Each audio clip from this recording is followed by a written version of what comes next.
Il est 17 heures. Voilà, bonjour à tous et à toutes. Vraiment, je suis très heureux, nous sommes très heureux de vous accueillir donc, dans la foulée de notre conseil d'administration puis de notre assemblée générale de météo et climat. Alors, je vous ferai un petit à la fin. Il faut vraiment que vous vous inscriviez à météo et climat. Vous ne sortez pas de cette pièce sans vous être inscrit. Voilà. Et vraiment, j'ai beaucoup de plaisir à vous présenter Paul, à dire quelques mots sur Paul Watkinson. Donc, que je connais depuis presque une trentaine d'années, je dirais, puisque Paul, alors, d'origine anglaise, mais français, de nationalité actuellement, en tout cas, et tu as fait l'ENA, voilà, donc, tu es tout de suite rentré à la mission interministérielle sur l'effet de serre, c'était Michel Mouzel à l'époque, là on est dans les années 90. Voilà, tu étais, cette époque, je t'avais déjà rencontré. Et ensuite, tu t'es impliqué sur les négociations. Tu es devenu chef des négociations, enfin de l'équipe de négociation de France, donc pour les COP. Mais alors, pour tout le monde, les COP, les conférences climat, c'est quelque chose qui se passe en novembre. Mais toute l'année, il y a beaucoup de réunions à Bonn et tout ça. C'est un travail vraiment... ça se prépare, il y a une équipe et Paul, je ne sais pas quand tu as commencé ta première COP. 2000, ouais. Voilà, donc c'était La Haye. Non, c'était Bonn. C'était La Haye, ouais. Voilà. Voilà, et voilà, moi j'ai eu le plaisir de faire pas mal de COP avec Paul. C'était toujours très, très agréable. Ensuite, bon, tu as fait ça jusque vers 2013, 2015, non moins, 2013. Ouais. Et ensuite, tu as pris la responsabilité plus au niveau international, donc d'un organisme, alors on dit toujours Substa, alors tu vas me dire en français, tu sais, avec ton micro. Ouais. Ça marche. Oui. C'est l'organe subsidiaire de conseil scientifique et technologique de la Convention climat. Voilà. On devrait dire OS. Ouais. Je ne me souviens jamais, mais bon. Ouais.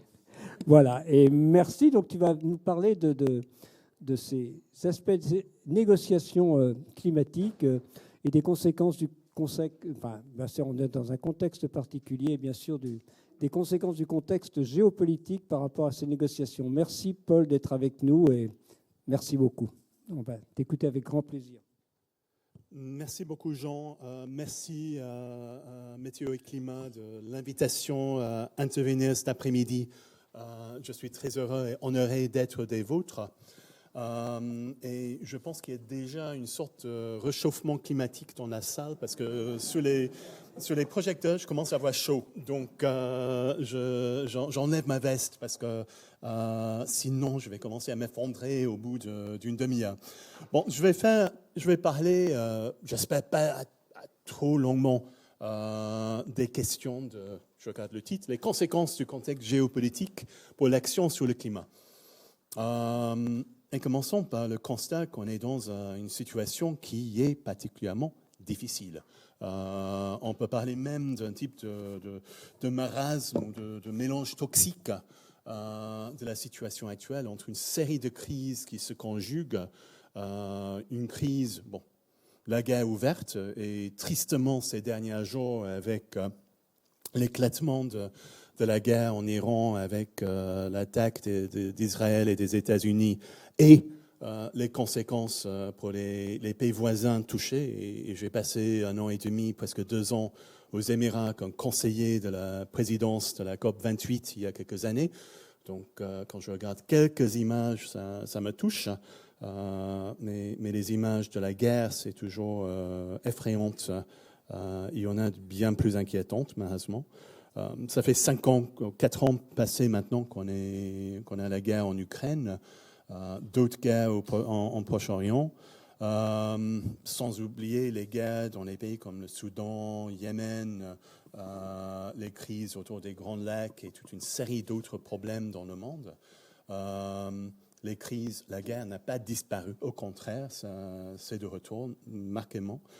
Nous avons des tensions systémiques, notamment les relations entre la Chine, les États-Unis, qui revient. L'Europe face à la Russie, évidemment, sur la crise, la guerre en Ukraine.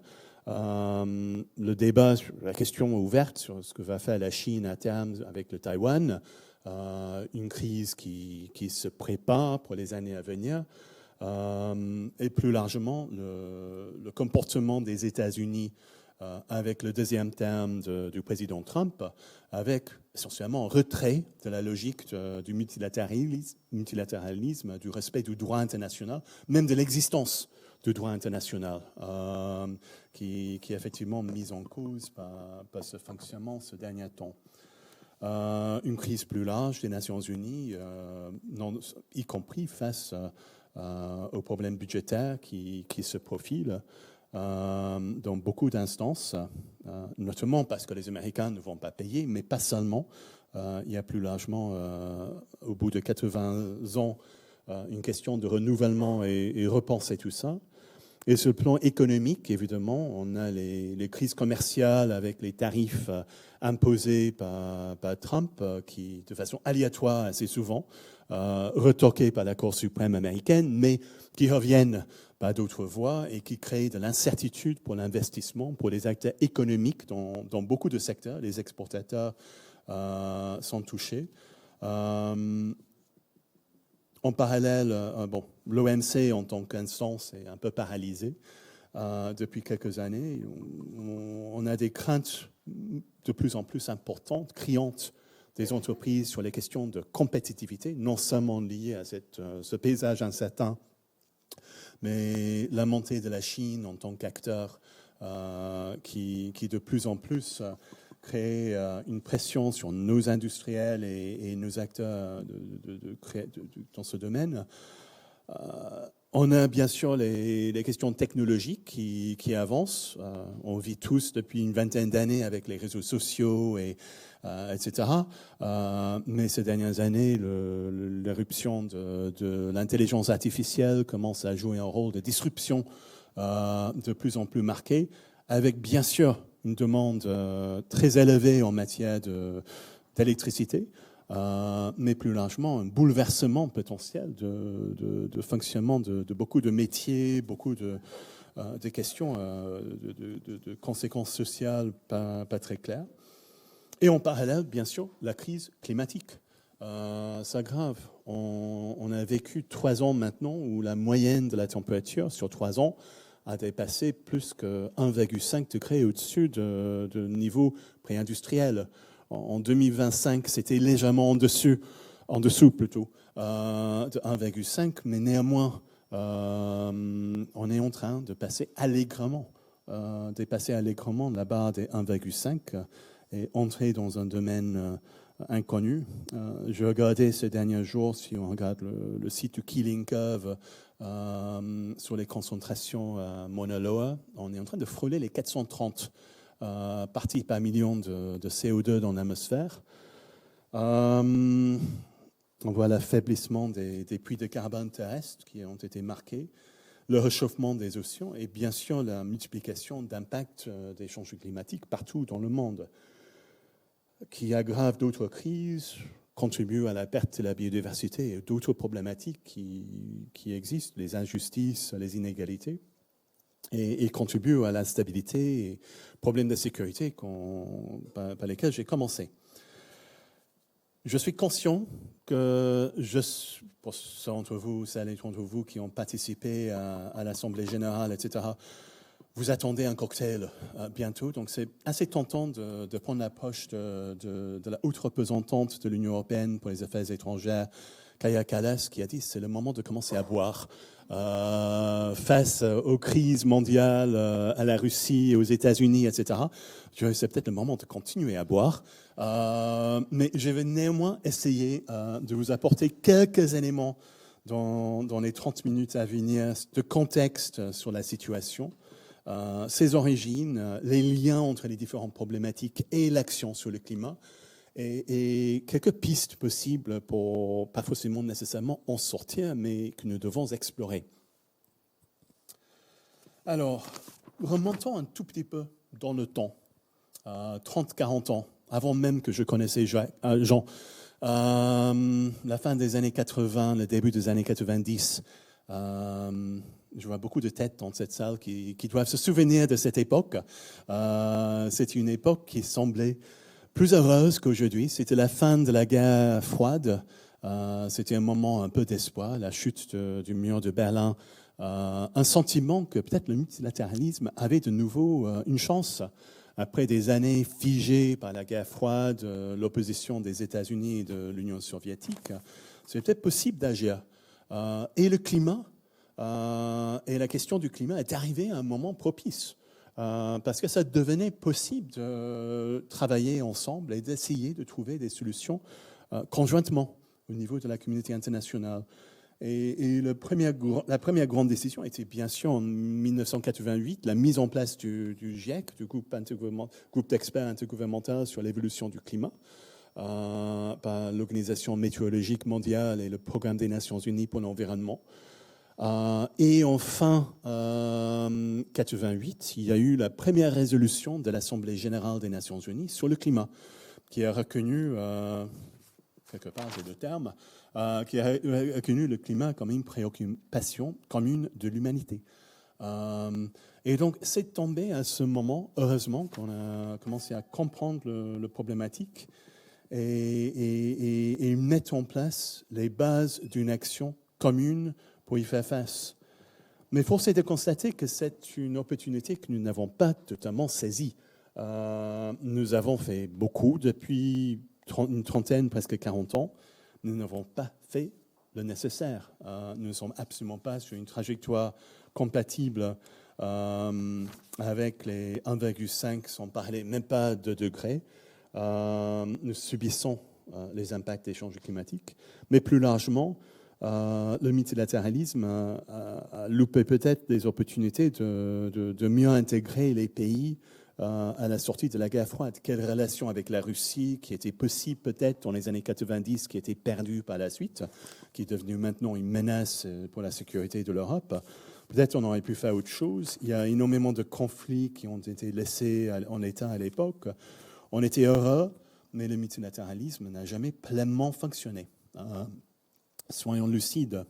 Et si nous avons beaucoup œuvré au niveau multilatéral depuis une trentaine d'années pour mettre en place d'abord la Convention climat et avec le premier rapport du GIEC en 1990, nous sommes passés à la deuxième résolution de l'Assemblée générale en fin de cette année-là, 90, qui a lancé la négociation de la Convention qui était achevée avec la Convention ouverte à la signature des États à Rio, le sommet de la Terre, en 1992, et entré en vigueur peu après. Donc nous avons mis en place ce système, nous avons essayé de compléter avec le protocole de Kyoto quelques années plus tard. Copenhague, pas marché. Paris, je pense, nous avons créé un cadre multilatéral adapté à la réponse de la communauté internationale à la crise climatique et la mise en place des règles associées. Mais comme j'ai dit, on n'est pas sur la bonne trajectoire et c'est peut-être utile de nous rappeler que depuis 1990, nous avons quand même émis autant de CO2 fossile que dans les années qui ont précédé depuis le début de la révolution industrielle. Nous sommes fixés un objectif, mais en même temps, nous avons poursuivi un chemin qui va pleinement dans le mauvais sens. Donc, pourquoi on s'est trouvé là? Comment ça s'est lié avec les autres crises auxquelles on fait face? Et qu'est-ce qu'on peut commencer à faire? Je pense qu'il y a un autre mouvement qui caractérise cette époque de la fin des années 80, le début des années 90, c'est la mondialisation et la libéralisation des échanges. La Convention climat, c'était 92, mais c'était 2 ans plus tard, à Marrakech, que la communauté internationale a également décidé de la création de l'Organisation mondiale du commerce, qui est entrée en vigueur l'année suivante, en 95.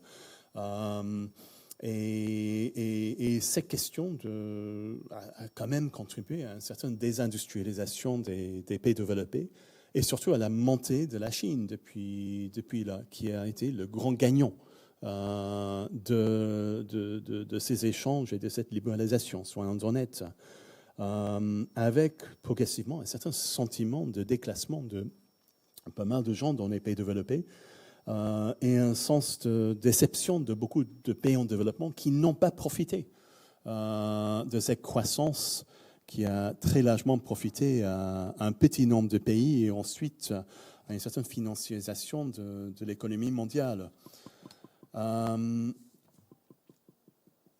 Donc là, c'est une autre caractéristique, ce changement de rapport de force.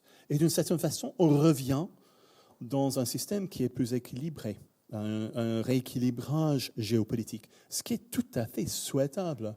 Si vous regardez au XVIIIe siècle, début XIXe, la Chine représentait un tiers de l'économie mondiale, l'Inde un quart de l'économie mondiale, l'Europe un tout petit peu plus que 20% collectivement. Donc on est dans une situation, on retrouve quelque chose qui correspond aux besoins, aux pas des populations. Mais ça a des impacts, évidemment, c'est pas facile, il y a quand même un aspect douloureux à ce rééquilibrage qu'on ressent et qui, malheureusement, est exploité par pas mal de partis populistes, etc., pour profiter de la déception de gens qui trouvent qu'ils ont perdu de ce changement de l'économie mondiale. On voit également, dans les années, surtout au début des années 2000, un changement des rapports de force dans les instances multilatérales.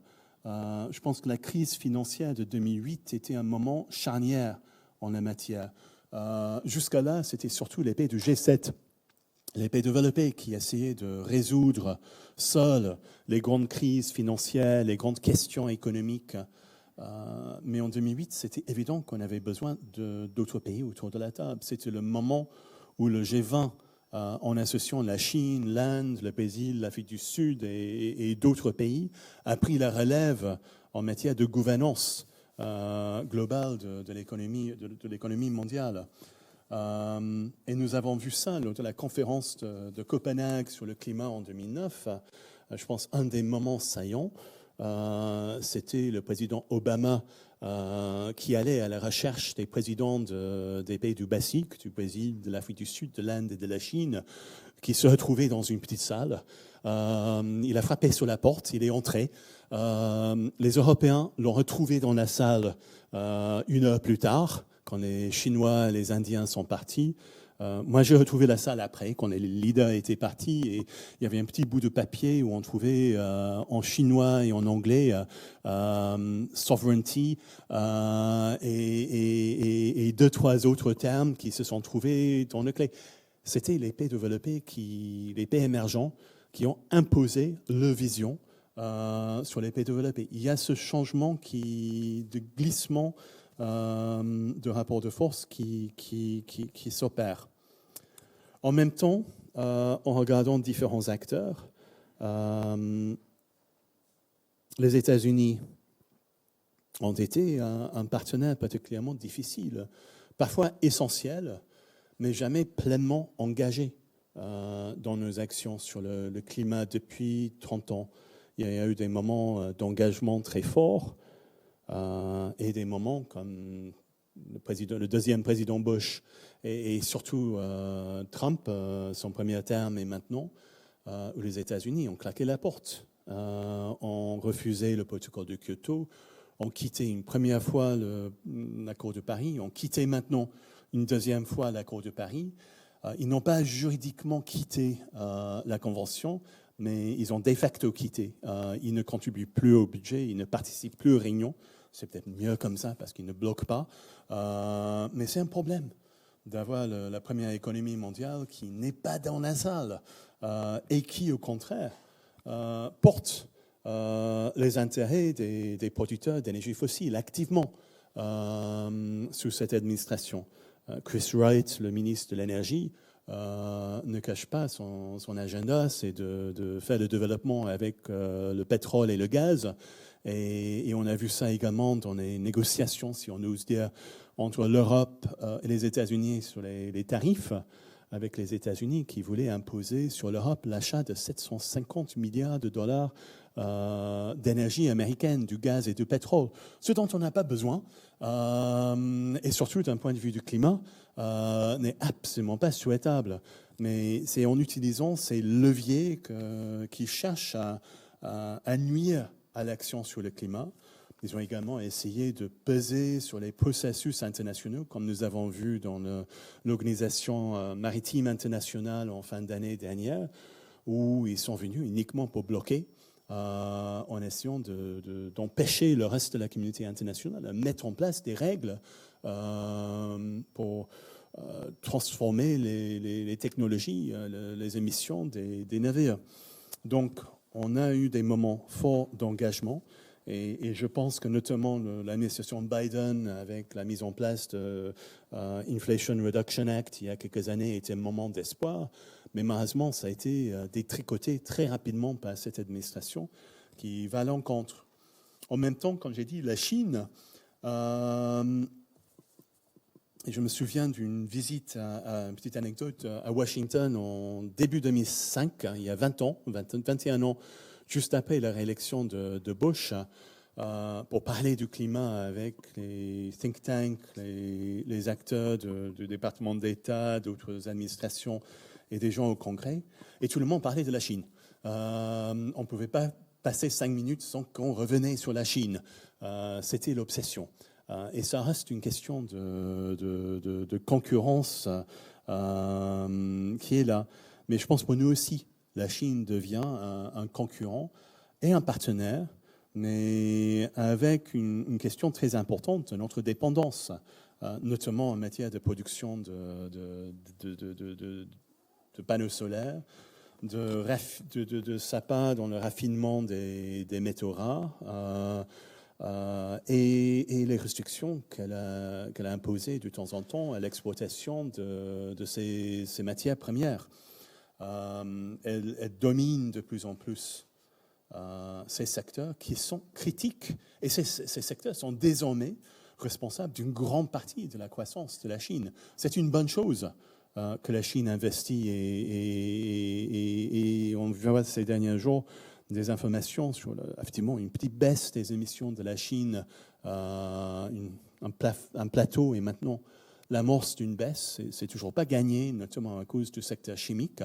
Néanmoins, il y a une transition qui est réellement engagée.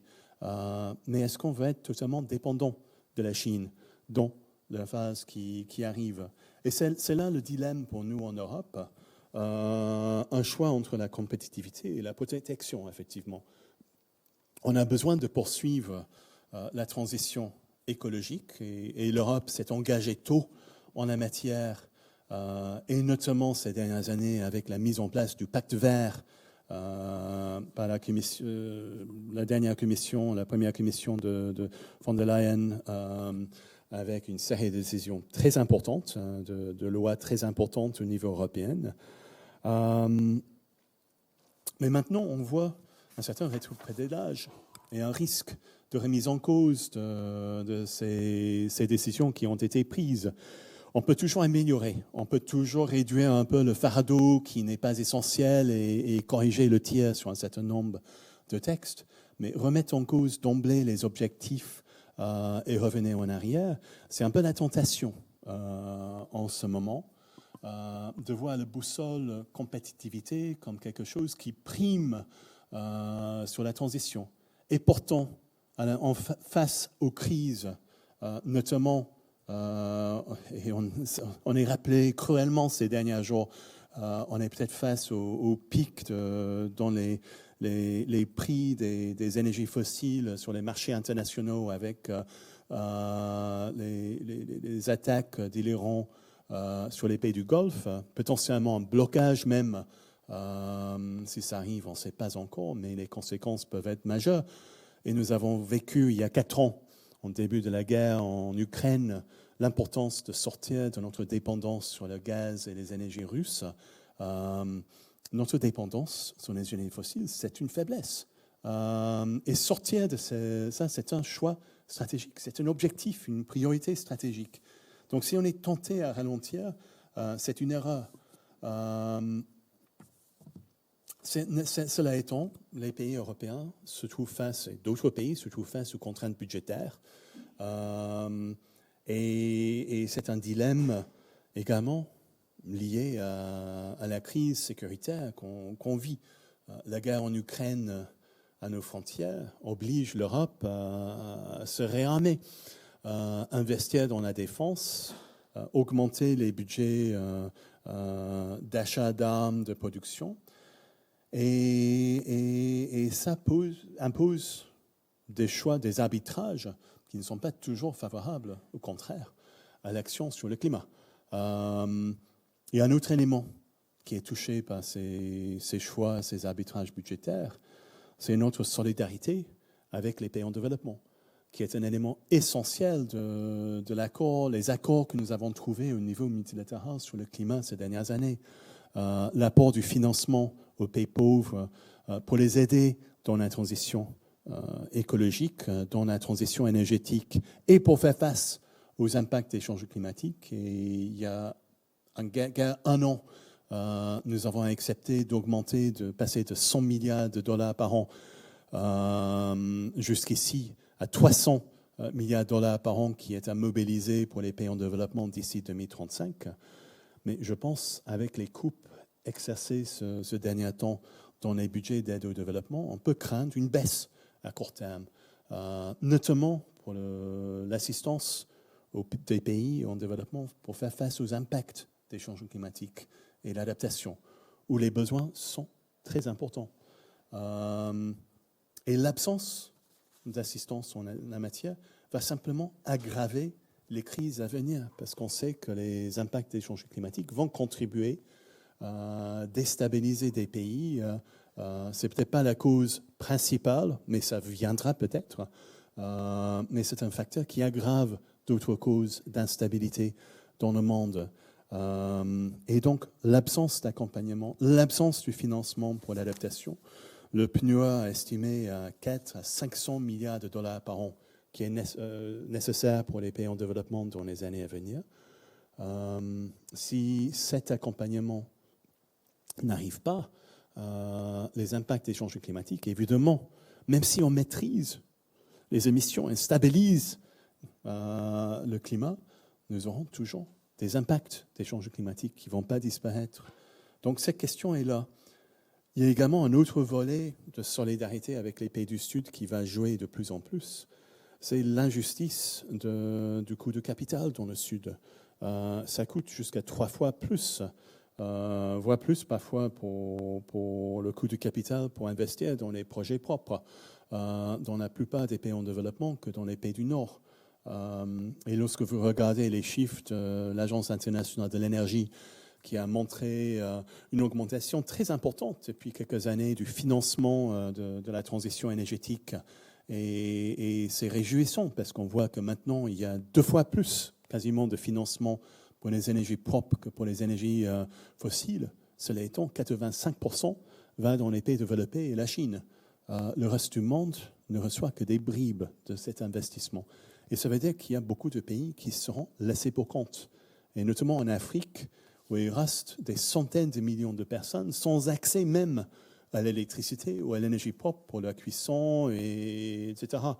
Donc, on est face à ces problèmes de justice. Les objectifs de développement durable fixés en 2015, l'année également de l'accord de Paris, ne sont pas en train d'être respectés. Et ça contribue également à nos problèmes de crise et de contexte. Dernier élément avant de passer à quelques pistes, j'espère plus positifs, mais de constat sur la nature de la crise à laquelle on fait face. C'est également une crise de l'engagement de l'opinion publique, soyons honnêtes. Il y a beaucoup de sondages qui montrent un engagement très fort du public dans le monde et en France pour l'action sur le climat. C'est un paradoxe. On ne voit pas nécessairement ça dans les urnes lorsque les gens vont voter. Ça, c'est triste. C'est vraiment ça qui tire les positions des gens.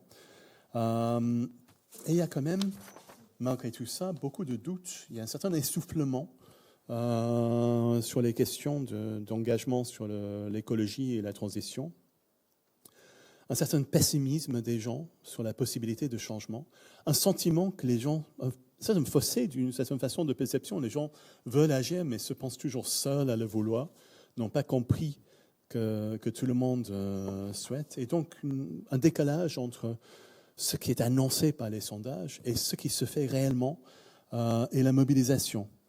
Il y a un autre facteur qui est à l'œuvre ici, un facteur particulièrement troublant qui malheureusement devient de plus en plus grave, c'est la question de la désinformation, notamment grâce au fonctionnement des réseaux sociaux dans le monde, où ce n'est pas simplement un problème technique ou médiatique, c'est potentiellement un risque systémique pour le fonctionnement, pour la mise en place de politiques publiques sur le climat, mais sur un tas d'autres sujets aussi, qui est exploité, encore une fois, par beaucoup de forces qui souhaitent freiner, qui souhaitent limiter l'action sur le climat et d'autres sujets, remise en cause de nos démocraties et de notre fonctionnement. Donc, qu'est-ce qu'on peut faire pour être un peu plus positif ? Parce que sinon, on va simplement boire. Et c'est peut-être la solution. Mais ce n'est pas très bon pour le foie. Et soyons honnêtes, ce n'est pas très bon pour la productivité non plus. Donc, on a besoin d'autres choix, même si ça peut être bon pour les vignerons.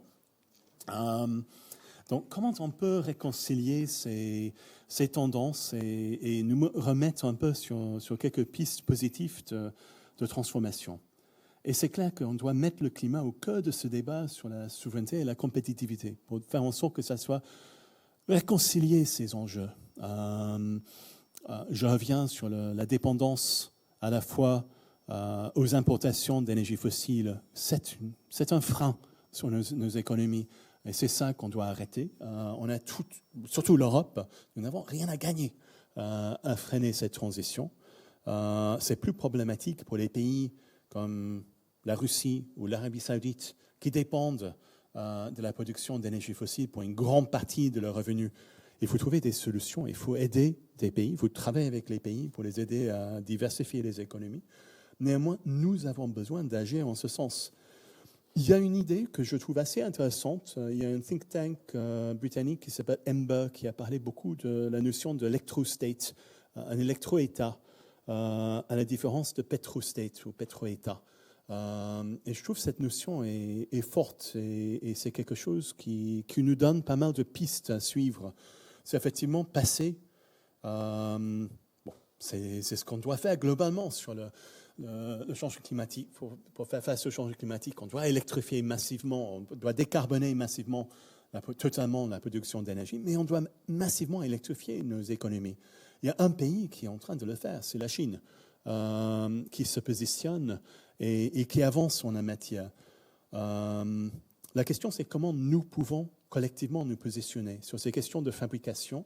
On ne peut pas tout importer, on ne va pas tout produire non plus. Donc, quel est le bon équilibre ? Sur les minéraux, l'extraction et le raffinage, comment diversifier les sources, notamment des terres rares. C'est une des raisons pourquoi Trump s'intéresse beaucoup au Groenland ces derniers temps, parce que c'est potentiellement une source importante. Il ne croit pas au changement climatique, mais il sait qu'il y a des technologies qui arrivent, même s'il n'en veut pas. Donc avoir la main là-dessus, c'est une option. Comprendre les infrastructures, les réseaux, le stockage. Donc comment nous pouvons faire partie de ce basculement ? Comment nous positionner nos politiques pleinement en la matière ? C'est une question de souveraineté également. Et l'électricité, lorsqu'on le produit, est locale.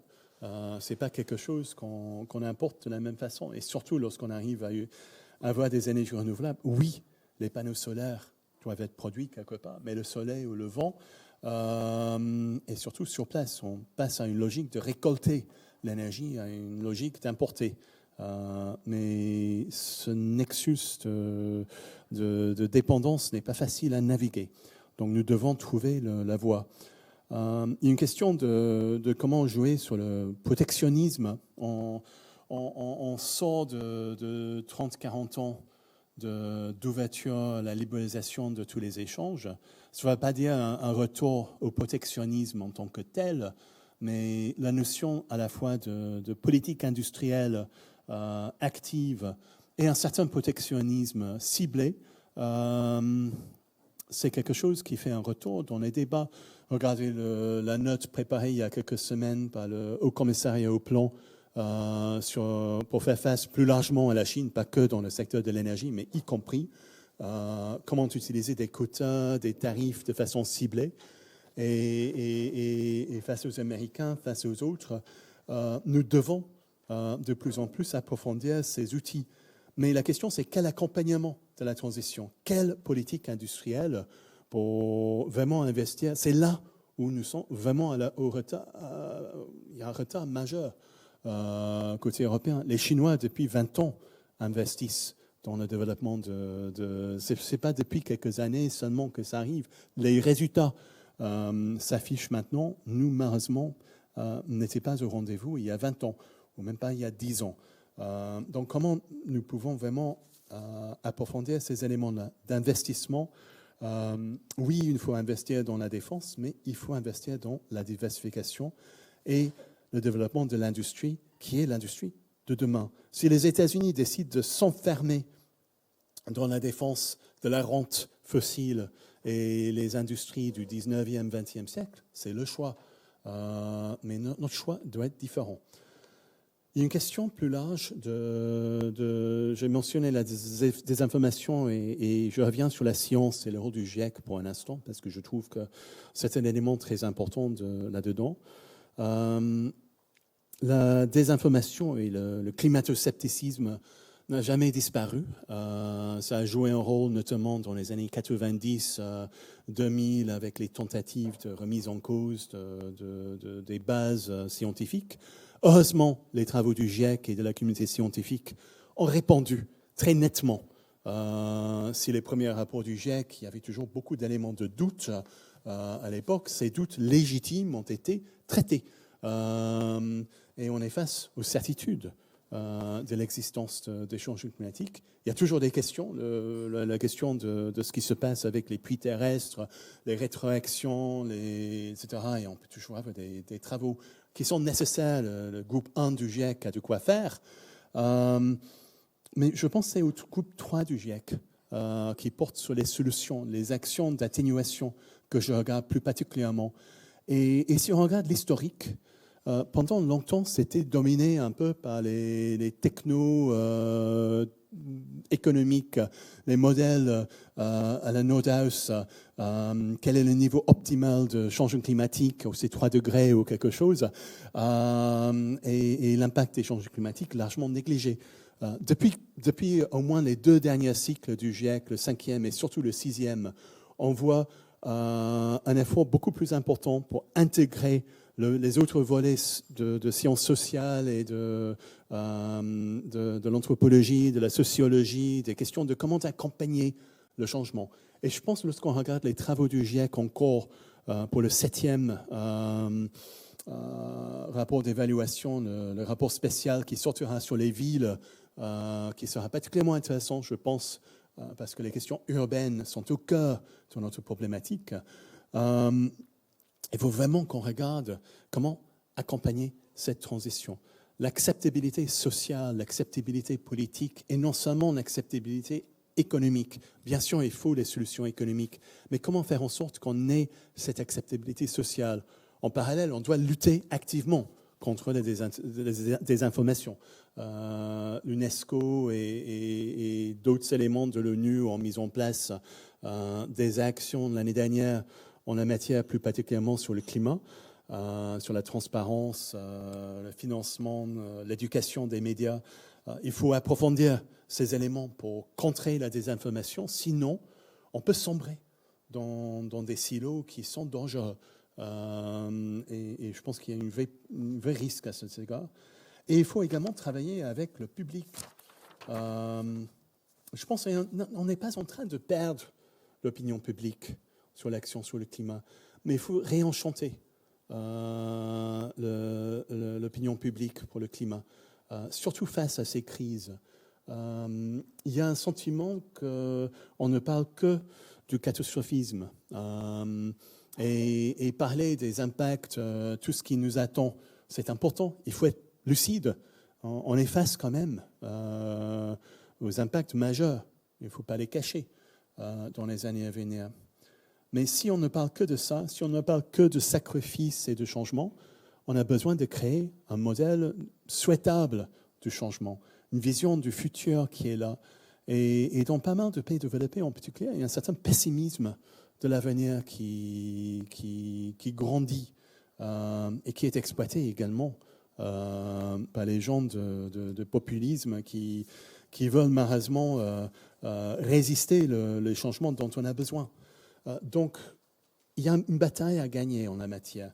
Et il ne suffit pas simplement de traiter ces crises économiques, commerciales et bien sûr la défense, mais il faut gagner le débat de l'imaginaire pour les années à venir en se projetant sur ces questions de la transition. Qu'est-ce que ça implique pour les perspectives des gens dans nos vies réelles? Il faut regagner ce soutien, il faut travailler ce soutien. Ça ne viendra pas tout seul.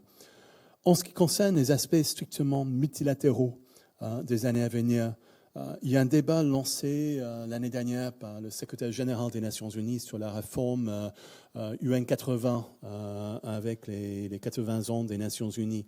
Comment réimaginer, comment rendre plus performant l'ensemble des instances des Nations Unies, y compris face aux crises budgétaires qui impactent son fonctionnement.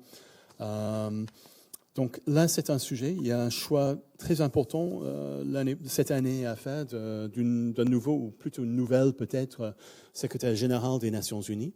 Malheureusement, il y a un pays, les États-Unis, qui ont un veto sur ce choix qui va être très difficile à faire en sorte qu'on ait le bon candidat, la bonne candidate, parce que je pense que c'est le moment de voir une femme enfin à ce poste. Néanmoins, c'est un choix critique qui peut déterminer où on va. Et quant à la COP, je pense qu'on arrive au moment de vraiment repenser la COP. Depuis longtemps, c'était un lieu de négociation. Jean et d'autres se souviendront qu'on fait les négociations climat. Moi, je pense qu'on a fait les négociations climat. Ça ne veut pas dire qu'il n'y a plus rien à négocier. La négociation, c'est une modalité pour la communauté internationale à se mettre d'accord sur des questions difficiles. Et on en a besoin à certains moments. Mais il y a des limites un peu à ce qu'on peut négocier. Surtout parce qu'on fonctionne par consensus. Et nous l'avons vu à Belém l'année dernière avec la tentative de se mettre d'accord sur une feuille de route pour la sortie ou la transition à partir des énergies fossiles. Nous devons faire cette sortie des énergies fossiles. Je ne crois pas, franchement, à une décision sur la question. Je pense que la question, c'est comment on peut faire autre chose avec la COP dans les années à venir. J'ai écrit une note l'année dernière qui proposait de mettre un forum de mise en œuvre au sein de la COP et de changer l'accent, de passer d'un accent vraiment sur la négociation et les résultats négociés, convenus, sur quelque chose qui est de plus en plus des actions de mise en œuvre et de collaboration lors de la COP.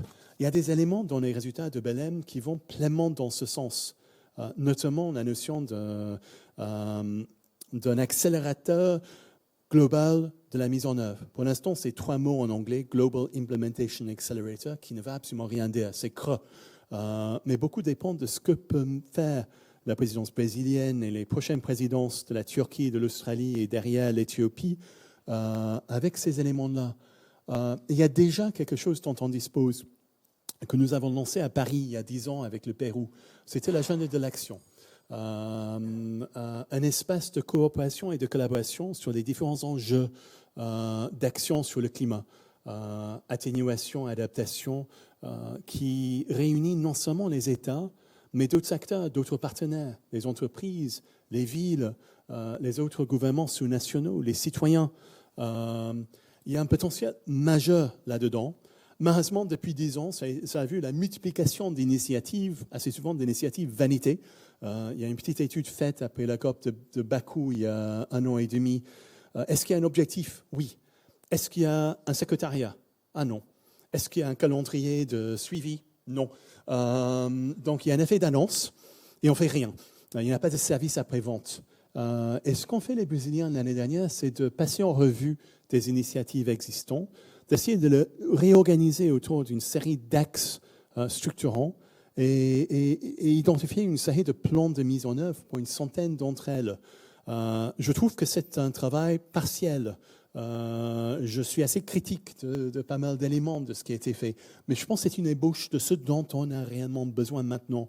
C'est des lieux de fonctionnement concret. C'est là où la notion de feuille de route peut vraiment avoir un sens et qui peut vraiment nous donner l'espoir dont on a besoin de pouvoir avancer et accélérer l'action sur le climat malgré les crises qui sont devant nous. Donc, je suis désolé, je n'ai pas la réponse aux guerres qui s'éclatent et qui, malheureusement, coûtent la vie à des milliers, voire des centaines de milliers de personnes ces dernières années dans le monde. Je n'ai pas de solution à la pauvreté que nous n'avons pas réussi à éradiquer partout. Je n'ai pas la solution à tout ça. J'espère quand même que nous pourrons revenir sur les principes de notre action sur le climat parce que l'urgence est toujours là. L'urgence physique n'a pas changé, même si c'est un gouvernement s'éloigne, partenaire essentiel, mais qui s'éloigne de l'action.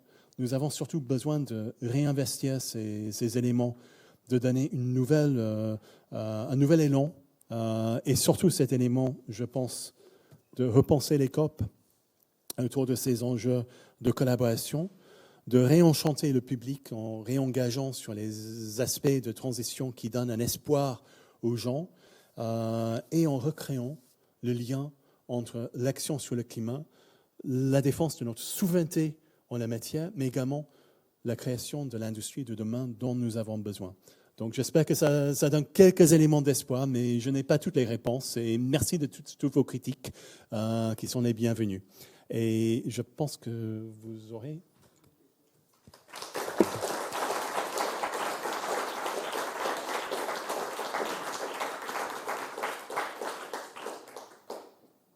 J'imagine qu'il y a beaucoup de questions pour Paul. C'est ouvert. Yann.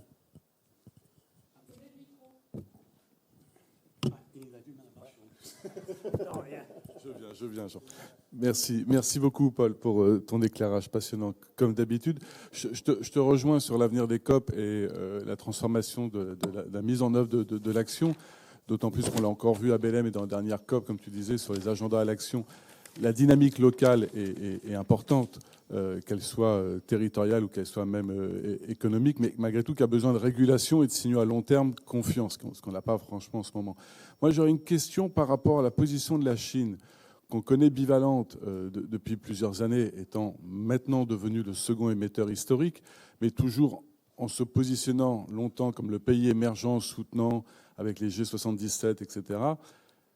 Mais en septembre dernier, à l'OMC, la Chine a accepté de perdre son titre de pays émergent pour être reconnu pays économiquement développé, etc. Ce qui signifie en termes de COP, normalement, la Chine devrait devenir un contributeur aux différents fonds, ce qu'elle n'est pas en prioritaire et qu'elle a joué dessus, entre autres, sur comment faire du bashing, excusez-moi l'expression, mais sur les Européens, premiers bailleurs de fonds pourtant. Donc comment tu vois cette position? Est-ce que les pays émergents, comme les pays moins avancés ou les îles, les États insulaires, etc., vont changer de position, de regard par rapport à la Chine dans les prochaines négociations? Est-ce que c'est un jeu? Ouais. La Chine, évidemment, est un acteur qui joue sur les différents registres. Elle domine, comme j'ai signalé maintenant, la transition d'un point de vue technologique, d'un point de vue industriel et d'un point de vue de sa puissance industrielle. Cela étant, elle se définit toujours et elle joue, comme tu dis, la Chine est toujours pays en développement. Bon, je pense que la question de contribution, notamment au fonds, ça viendra. Je pense que le problème pour la Chine, c'est de ne pas lâcher la pression sur les pays développés dans un premier temps. Et avec déjà la défection des États-Unis, avec les coupes dont j'ai parlé dans les budgets des pays développés qui plaident, et je comprends bien les délégations européennes et autres qui vont à la COP, qui disent oui, il faut quand même que vous contribuez. Et c'est absolument le cas, que la Chine et d'autres pays émergents doivent contribuer progressivement au financement. Et la Chine contribue, mais pas nécessairement directement par la voie des fonds. Je pense qu'elle s'y mettra, mais c'est assez difficile tant que la situation, si c'est pour prendre la place des pays développés qui n'ont pas respecté leurs engagements, je comprends son positionnement. Et elle a besoin de pouvoir taper sur nous. Et je ne vais pas faire les excuses des pays développés qui ne sont pas au rendez-vous, même si je comprends pourquoi c'est difficile de mobiliser le financement et les ministères des Finances, mais également les parlements et franchement l'opinion publique. Il faut convaincre. Qu'est-ce qu'on va couper pour donner de l'argent au projet quelque part. Mais je pense que ce n'est pas la définition de pays en développement qui compte, c'est l'action. Et je pense que la Chine se fixe des objectifs en termes absolus, certes, qui sont modestes par rapport à ce que la Chine peut faire et sans doute la Chine va faire, mais elle est en train de faire sa mue en la matière. Je ne dis pas qu'on attend, je pense qu'il faut continuer à mettre la pression, travailler avec elle, mais je pense que ce n'est pas uniquement une question de définition. Je pense qu'il faut regarder sur tous les éléments et il ne faut également pas lâcher la pression sur les pays développés. Merci Paul. Alors, il y a une question. Il y a plein de gens derrière l'écran.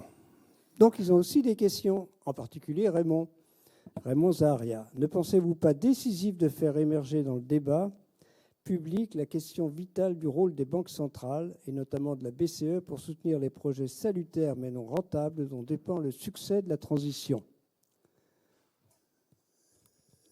Tout à fait. Je suis entièrement d'accord avec cette question. C'est facile comme réponse. Et je pense qu'un des éléments de l'évolution de la COP et d'autres éléments du système dont on a besoin, c'est l'association croissante d'autres secteurs. Traditionnellement, la COP, c'était les ministères de l'Environnement, ou le ministre de l'Environnement, du Climat, des Affaires étrangères, mais on a besoin des ministres des Finances autour de la table pour parler de la transition, des investissements dont on a réellement besoin et la mobilisation des investissements, y compris le ministre des Finances chinois. Les Brésiliens, l'année dernière, ont fait quelque chose d'important. Ils ont réuni un cercle des ministres des Finances, piloté par les ministres des Finances brésiliens, précisément pour mener les ministres des Finances. Il faut faire la même chose avec les banques centrales, avec d'autres acteurs du système économique, pour faire en sorte qu'on parle vraiment de la transition, de la stabilité financière de la transition, et pousser. Dans l'accord de Paris, nous avons bien sûr le fameux article 2.1c que nous avons mis là-dedans, qui parle d'aligner les flux financiers avec les objectifs de l'accord de Paris, le développement décarboné et la résilience. Ça doit être un des points qu'on est vraiment en tête maintenant. Et pour ça, on a absolument besoin de ces acteurs financiers autour de la table. Donc je pense que c'est trouver comment investir d'autres instances, faire en sorte que si ce n'est pas les ministres des Finances et les banques centrales qui viennent à la COP, nous devons aller les voir. C'est là où les instances du G20, du FMI, etc., sont parfois plus pertinents maintenant que la COP pour avancer ces causes. Oui, moi j'ai une question. Vous avez parlé du groupe 3 du GIEC, des sciences sociales qui font leur émergence. Moi j'ai une autre question un peu liée à ce groupe, c'est la tentation de la géo-ingénierie. Parce que face à un message assez pessimiste, on assiste quand même à certaines tendances. Il y a des agences spatiales, alors ça c'est les États qui regardent des réflecteurs, mais il y a aussi des sociétés privées aux États-Unis qui disent qu'ils vont en déployer demain matin. Il n'y a aucune régulation, il n'y a aucun espoir d'avoir une régulation là-dessus.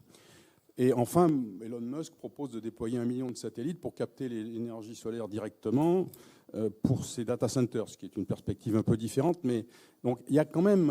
Est-ce que ça va émerger et la DG Climat à Bruxelles s'intéresse au sujet parce que le raisonnement est simple. Si on s'en sort pas, pourquoi pas essayer, quoi. Bon, voilà.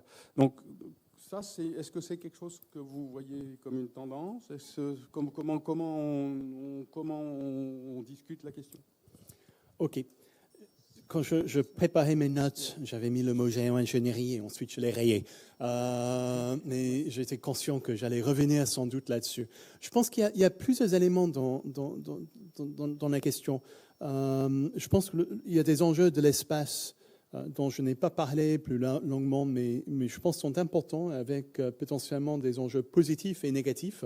Et c'est vrai qu'on voit maintenant une dérégulation totale. C'était toujours les États dans le passé qui dominaient ce domaine. Maintenant, c'est le secteur privé tiré par Elon Musk et SpaceX, mais Starlink, mais d'autres secteurs se mettent dans le domaine. Il y a un côté énergie, mais également le potentiel géo-ingénierie derrière, sans parler beaucoup d'impact sur la stratosphère, etc., dont on ne sait pas grand-chose. Donc il y a une série d'éléments autour de ces questions de l'espace qui seraient intéressants à creuser. C'est peut-être pour une autre réunion avec des experts autour de la table, je viendrai écouter. Mais sur la géo-ingénierie plus particulièrement, je pense que c'est un sujet dont on a besoin de parler, parce que ça fait son chemin. On m'a posé la question, Régis là-bas m'a posé la question, je pense, dans une autre réunion. Il y a... Ouais. Non, tu m'as posé la question il y a quelques mois, et je suis d'accord, ça se discute en marge. Ce n'est absolument pas à l'ordre du jour des instances de la COP ou quelque chose. Mais la tentation, y compris la tentation de quelques États ou même de quelques acteurs non étatiques d'aller en ce sens, est réelle, aux conséquences très peu qu'on ne comprend pas et ne maîtrise pas. Donc il y a une question de quel est le niveau. Comment on gère la recherche dans ce domaine sans ouvrir la voie glissante vers une solution, entre guillemets, qui est potentiellement plus dangereuse que la situation actuelle. Donc je pense que c'est très, très délicat ce sujet, mais je pense qu'il faut en parler et je mets ça dans le pot de l'ensemble des sujets qui sont là. Je pense qu'il y a une question pour le GIEC, notamment dans les années à venir, comment traiter ça. Il y a un autre sujet que je vais juste très rapidement rebondir là-dessus, parce qu'il y a un rendez-vous dans 2 ans qui va être très important en 2028. C'est le deuxième bilan global de l'accord de Paris. Nous avons fait le premier bilan à Dubaï il y a 2 ans. C'est le moment où on fait le point sur l'avancement et la mise en œuvre de l'accord de Paris. Est-ce qu'on va dans le bon sens? Non. Est-ce qu'on va dans le mauvais sens? Oui, mais qu'est-ce qu'on peut faire? Et je pense qu'il y a une question qu'on ne s'est pas posée pleinement la dernière fois, qui est qu'est-ce qu'on veut dire par net zéro? Et le degré, quel est vraiment un équilibre entre les émissions et les absorptions. Eric s'en souvient de ce terme dans l'accord de Paris, parce que c'est lui qui a bossé pour trouver ça. Mais il y a quand même une question là. Et je pense derrière la question, est-ce que les gens vont vouloir intégrer cette question de la géo-ingénierie dans un sujet pour l'instant, je ne sais pas. J'ai tout fait pour faire en sorte que ça soit tenu à l'écart, qu'on ait travaillé la négociation de l'accord de Paris et à Dubaï, quand j'ai dit à mes collègues émiriens, n'en parlez pas, surtout les Émirats. Il ne faut pas des pétroliers qui en parlent. Mais il y a des gens qui veulent en parler, soyons honnêtes. Et je pense qu'il faut qu'on trouve comment y faire face. Oui, alors tu as 2 questions là, il y a plein de questions dans la salle. Alors, je vais t'inviter à répondre rapidement, parce qu'autrement... Ouais, d'accord. Alors, dans un contexte très complexe entre l'environnement, la politique internationale et les conflits en cours, Dans quelle mesure les politiques climatiques des grandes puissances influencent-elles les conflits régionaux, en particulier dans les zones où la transition énergétique ou les projets d'infrastructures liés au climat peuvent entraîner des disputes géostratégiques ou des rivalités économiques? La deuxième question, ouais, là on peut déjà, compte tenu de votre point de vue sur la nécessité de faire évoluer les COP, quel conseil donneriez-vous aux négociateurs impliqués dans les négociations sur le traité relatif au plastique? Ça, c'est les deux questions. Si tu peux. OK. La première question, je pense que c'est une question immense et je ne peux que répondre vraiment quelques éléments marginaux. Je pense que la question, c'est quel est l'impact, peut-être, si j'ai bien compris, quel est l'impact de nos politiques de transition Sur les conflits sur régionaux. Ouais. Et c'est sûr, on a potentiellement un impact à travers les matières premières dont on a besoin, l'exploitation dans les régions, le cobalt ou quelque chose en Afrique centrale et d'autres endroits. Quel est l'impact de ce qu'on fait sur ces régions et sur la stabilité et sur le développement? Je pense qu'il y a une vraie question de comment on peut monter de véritables partenariats qui sont gagnants-gagnants, qui n'ont pas simplement nous prenons, mais quelle est la place pour les pays qui détiennent les ressources? Ça a toujours été un gros défi pour le développement mondial. Comment faire en sorte que les pays qui ont les matières premières ne soient pas simplement des fournisseurs, mais également partagent une partie de la valeur ajoutée qui est créée.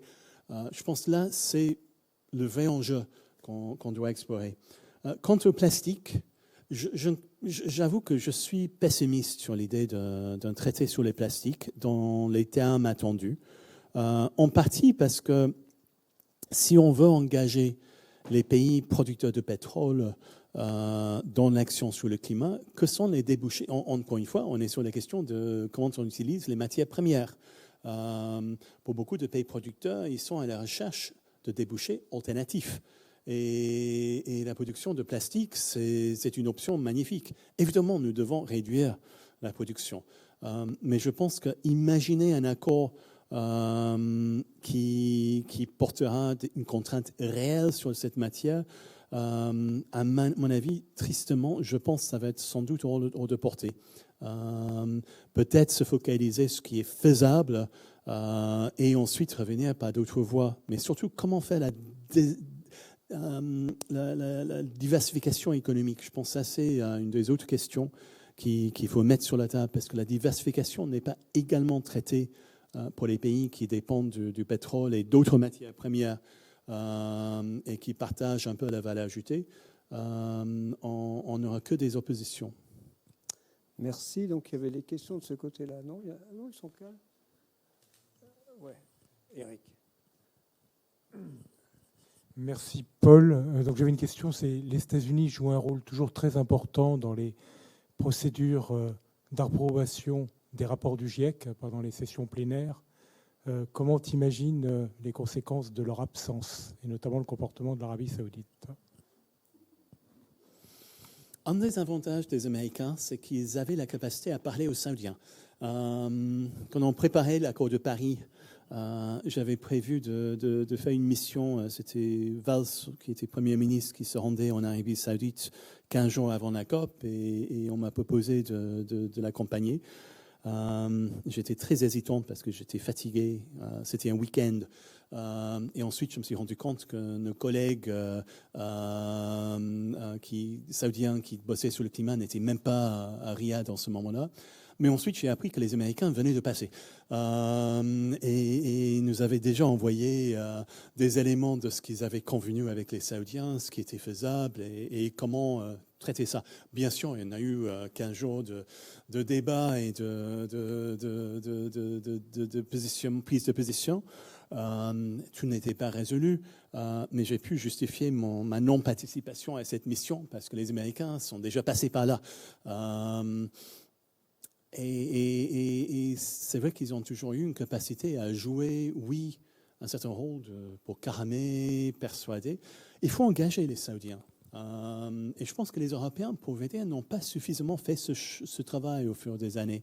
Je pense qu'ils ont un peu tendance à démoniser les Saoudiens sans essayer de les comprendre. C'est pas facile. J'ai passé beaucoup de temps avec mes différentes casquettes, négociateur, la présidence, quand j'étais président de Substar, à parler aux Saoudiens pour essayer de trouver comment les accompagner, etc. Ils nous ont vraiment remerciés après l'accord de Paris parce que nous avons compris ce dont ils avaient impérativement besoin comme ligne rouge. Avec les rapports du GIEC, s'ils sont là pour jouer vraiment les casseurs, il faut maintenir une position forte. Mais parfois, assez souvent, ils ont quelque chose qu'ils cherchent aussi. Et la question, c'est bien identifier ce qu'ils cherchent. Si on ne fait pas le boulot de discuter avec eux à bâton rompu à quelques moments, c'est parfois très difficile d'identifier ce que c'est. Donc je pense que les Européens doivent faire un peu plus pour trouver ces portes. Mais il faut également rester ferme dans les défenses et surtout ce qui est dans le rapport de base lorsqu'on arrive à l'approbation des synthèses pour les décideurs, se référer à la science et ne pas laisser détraquer par les tentatives. Mais je sais que c'est difficile à faire.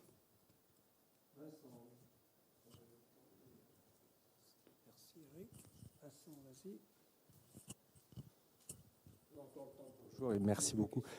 J'ai deux questions. Moi. Une qui me vient, c'est dans les relations internationales, enfin dans la gouvernance internationale, pourquoi est-ce qu'on n'a pas inventé une organisation mondiale de l'environnement qui puisse donner des contraintes à l'organisation mondiale du commerce? Je me dis que ça pourrait être une façon de leur dire, là, vous pouvez pas tout faire. Il y a des limites à certaines ressources et vis-à-vis des émissions de gaz à effet de serre, il y a aussi des limites à pas dépasser. C'est ma première question. Et la deuxième, ça concerne le modèle socio-économique dans lequel on vit, qui, à mon sens, n'est pas soutenable dans la durée vis-à-vis des limites planétaires et qu'on a un problème pour prendre en compte les impacts socio-économiques, les impacts environnementaux de l'activité économique dans notre système économique. Et donc pour ça, est-ce qu'il ne faut pas inventer de nouveaux concepts? Je veux dire, on a inventé la monnaie pour être capable de faire des échanges, pour le développement du commerce. Est-ce qu'il ne faut pas inventer l'équivalent de la monnaie pour les impacts environnementaux? Enfin, quelque chose qui... Parce qu'on a essayé de coupler, de se dire on va faire des prix carbone. Bon. Mais il y a eu tellement de scandales là-dessus que je me demande si c'est la bonne solution, c'est-à-dire de dire on met un prix à l'impact environnemental. Est-ce qu'il ne faut pas avoir quelque chose, inventer quelque chose, virtuel comme la monnaie, mais qui prenne en compte correctement les impacts environnementaux dans notre activité socio-économique. Et que tant qu'on n'a pas fait ça, c'est un problème.